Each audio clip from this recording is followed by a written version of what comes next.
이 복된 시간 주시는 하나님의 말씀 시편 14편의 말씀입니다. 구약 성경 811면 시편 14편 1절부터 7절 말씀을 보겠습니다.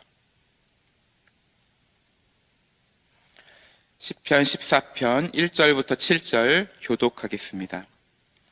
어리석은 자는 그의 마음에 이르기를 하나님이 없다 하는도다. 그들은 부패하고 그 행실이 가증하니 선을 행하는 자가 없도다. 여호와께서 하늘에서 인생을 굽어 살피사 지각이 있어 하나님을 찾는 자가 있는가 보려 하신즉 다 치우쳐 함께 더러운 자가 되고 선을 행하는 자가 없으니 하나도 없도다. 죄악을 행하는 자는 다 무지하냐. 그들이 떡 먹듯이 내 백성을 먹으면서 여호와를 부르지 아니하는도다. 그러나 거기서 그들은 두려워하고 두려워하였으니 하나님이 의인의 세대에 계심이로다. 너희가 가난한 자의 계획을 부끄럽게 하나 오직 여호와는 그의 피난처가 되시도다. 함께 읽습니다. 이스라엘의 구원이 시온에서 나오기를 원하도다. 여호와께서 그의 백성을 포로된 곳에서 돌이키실 때에 야곱이 즐거워하고 이스라엘이 기뻐하리로다. 아멘.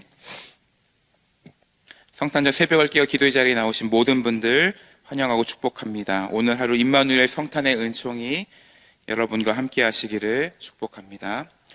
오늘 읽은 시편 14편 말씀의 시작을 보니까 어리석은 자가 등장하고 있습니다. 여기 나오는 어리석은 자는 지능이 낮거나 떨어지는 자를 의미하지 않습니다.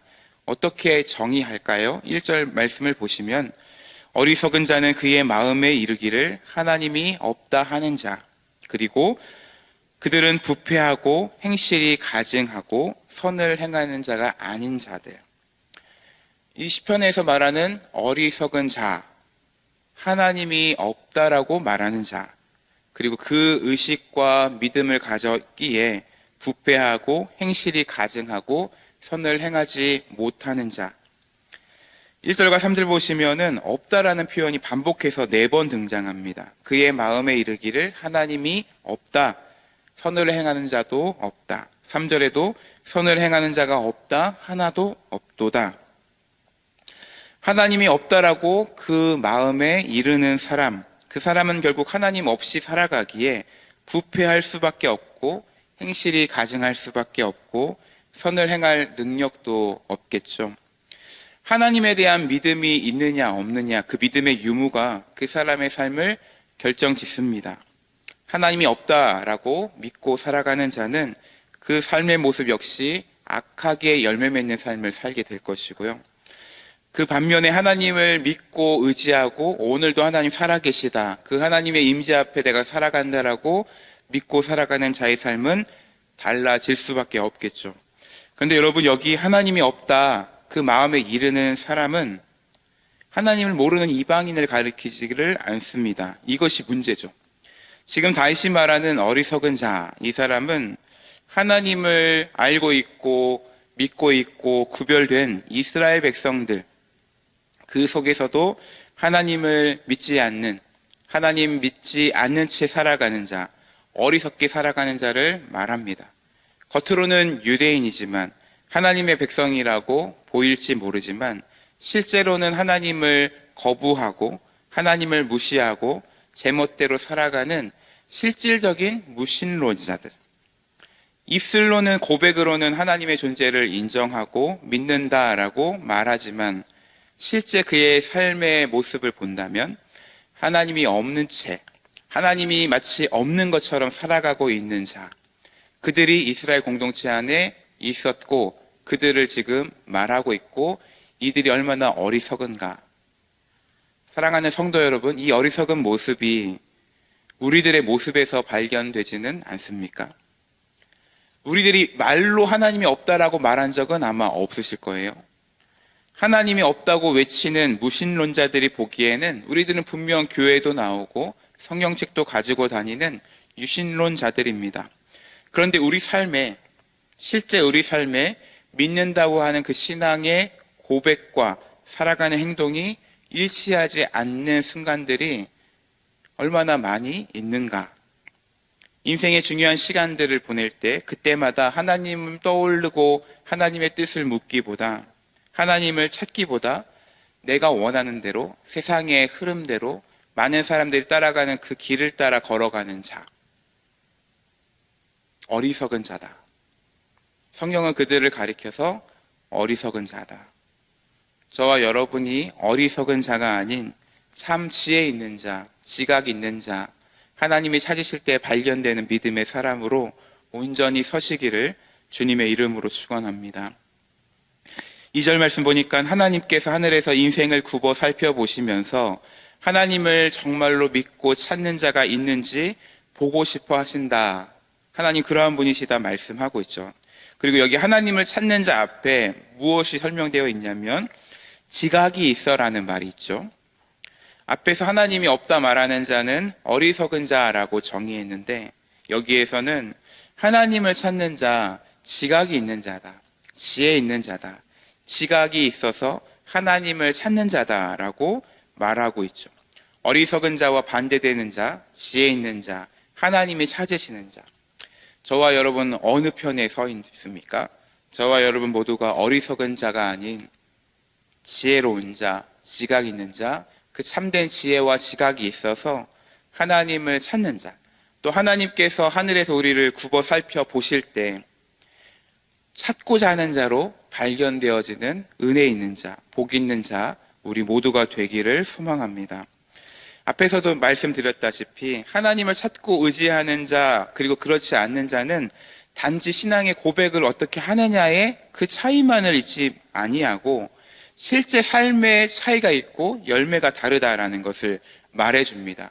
그렇다면 지금 이 어리석은 자들이 많은 이스라엘 공동체 안에 실제 삶의 모습은 어떠할까요? 4절 말씀 우리 같이 한번 읽겠습니다.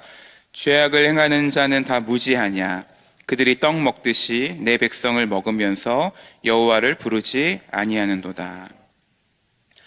하나님을 부르지 않는 하나님 백성, 신앙적인 면에서도 커다란 문제일 뿐 아니라 그의 삶, 그의 공동체, 그의 사회의 모든 영역에 보니 죄악을 행하는 것이 얼마나 많은가, 마치 떡 먹듯이 너무나도 쉽게 그렇게 죄악을 저지르면서 사람들을 압제하고 있다. 너무나도 쉽게 마치 떡 먹듯이라고 지금 비유하고 있지 않습니까? 자연스럽게 이미 일상되고 습관적으로 백성들을, 의인들을, 뒤에 나오는 5절의 의인들, 6절의 가난한 자들이 이들일 텐데 그들을 누르고 압제하고 있는 형편이 하나님을 믿는 백성들의 사회의 모습, 공동체의 모습, 단지 신앙 고백에 문제가 있다 정도가 아닌 그 삶의 그 고백과 그 신앙을 가지고 살아가는 삶의 모습이 얼마나 부패한가. 하나님은 하나님 백성들의 공동체가 이렇게 되기를 원치 않으셨겠죠.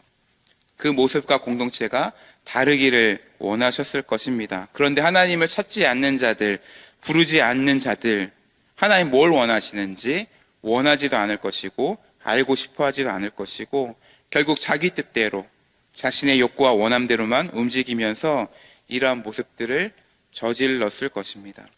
하나님 사람들의 모인 공동체가 어떠해야 될지, 성탄절을 보내며 세상도 교회를 한 번 더 생각하고 교회 다니는 사람들을 생각하고 떠올리게 될 때에 우리들의 모습은 어떻게 비춰질지, 어떠해야 될지 생각하고 또 그 모습대로 살아갈 수 있는 계기가 되면은 좋겠습니다. 여러분 5절의 시작은 그러나로 시작합니다. 하나님이 없다라고 생각하는 어리석은 자들이 사는 그 세상 가운데 하나님이 진짜 없냐? 아니다. 하나님 계시다. 우리 5절 말씀도 함께 읽겠습니다. 그러나 거기에서 그들은 두려워하고 두려워하였으니 하나님이 의인의 세대에 계심이로다. 아멘. 어리석은 자는 말합니다. 하나님은 없다. 근데 성경은 말합니다. 하나님 계시다. 어디에 계시다고 말합니까? 하나님이 의인의 세대에 계심이로다. 하나님을 찾고 두려워하고 믿고 따라가고자 하는 그 의인들과 함께 계시다. 악인들, 어리석은 자들과 반대되는 이 의인들, 하나님 믿고 의지하고 찾고 나아가는 그들 가운데 오늘도 함께 하시고 살아계시고 역사하신다. 그리고 또 나아가서 그 악인들, 어리석은 자들이 이것을 결국에는 보게 된다. 그래서 두려워하게 될 것이다. 여러분, 하나님은 살아계시고 하나님의 백성들과 함께 하십니다. 그리고 그들의 편이 되어주십니다.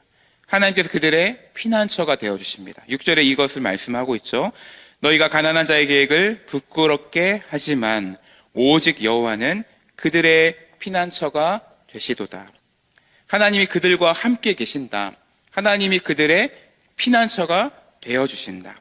사랑하는 성도 여러분, 하나님이 살아계심을, 하나님이 내 힘과 피난처가 되심을 경험하며 살아가는 진정한 복이 있는 자 되시기를 축복합니다. 악인들, 어리석은 자들, 하나님 없다라고 함부로 말했던 그들이 결국은 이것을 보게 될 것이다. 두려워하게 되는 날이 분명 오게 될 것이다. 근데 특별히 여기에 5절 보시면 거기서라는 말, 이 거기서라는 표현을 한번 주목해 보고 싶습니다. 여기 나오는 거기서가 어디를 말할까요? 어떤 장소와 현장을 의미할까요?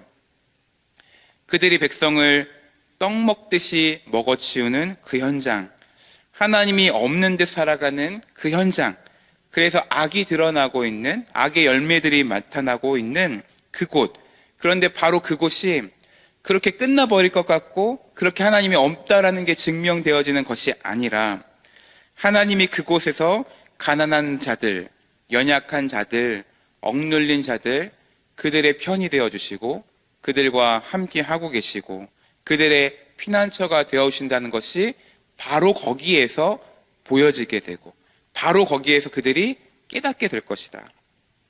실패와 탄식의 장소가 아니라 바로 그곳이 하나님을 보게 되는 장소가 될 것이다라는 것이죠.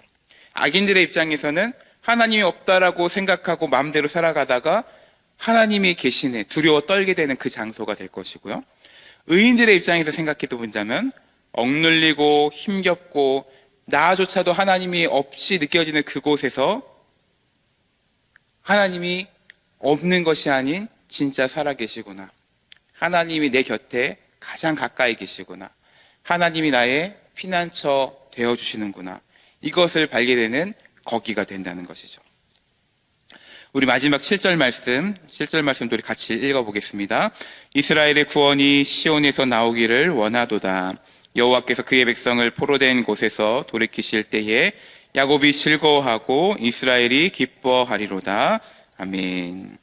시인은 악인이 득세하는 것 같은 세상이지만 하나님이 의인과 함께하고 계시고 그들의 피난처가 되심을 말했습니다. 그리고 여기서 더 확장해서 이스라엘의 구원이 시온에서 바로 하나님에게서 나오기를 기대한다. 그 구원에 대한 간구로 이 말씀을 마무리합니다.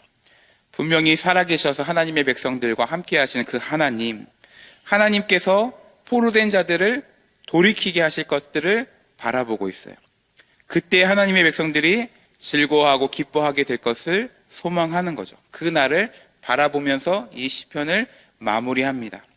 하나님이 없다라고 말하는 그들을 주목하는 것이 아니라, 그 세상을 주목하는 것이 아니라, 압제하는 악인들을 바라보면서 두려워하는 것이 아니라 바로 거기에 함께 하시고 거기에서 구원을 이루실 그 하나님을 바라보고 소망하고 그것 때문에 즐거워하고 기뻐할 것이다.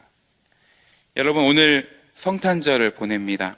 우리에게 오신 예수 그리스도를 기억하고 기뻐하는 날, 주님께로 온 그 구원으로 온 그 은혜를 기뻐하는 날, 그리고 또다시 오실 예수 그리스도를 갈망하고 고대하는 은혜가, 오늘도 우리가 살아가는 세상, 어리석다 말하는, 하나님이 없다 말하는 이 세상 가운데 오늘도 동일하게 역사하시고 살아계시는 그 하나님을 믿고 의지하고 그 하나님을 갈망하고 소망하면서 믿음으로 살기를 결단하는, 또 그 하나님을 기뻐하는 저와 여러분 되시기를 주님의 이름으로 축원합니다. 기도하겠습니다. 하나님 아버지, 하나님을 온전히 믿고 따르고 예배하지만 우리들의 실제 삶을 보면은 마치 하나님이 없다라고 말하며 살아가는 무신론자처럼 살아갔던 모습들도 우리들의 모습에 있음을 고백하며 회개합니다. 하나님을 온전히 믿고 의지하고 구하며 하나님의 구원을 갈망하는 참 지혜 있는 자로 살아가게 하여 주옵소서. 하나님, 구원을 위하여 이 땅에 오신 성탄절 주님을 묵상하고 기뻐하는 성탄절 하루를 보낼 때에 주님으로 말미암아 기뻐하고 또다시 오실 그 주님을 고대하며 그 주님 때문에 즐거워하고 기뻐하는 참된 믿음의 사람으로 주님 찾으실 때 발견되는 믿음의 사람, 믿음의 공동체 우리 모두 될 수 있도록 은혜 더하여 주옵소서. 예수님 이름으로 기도드립니다. 아멘.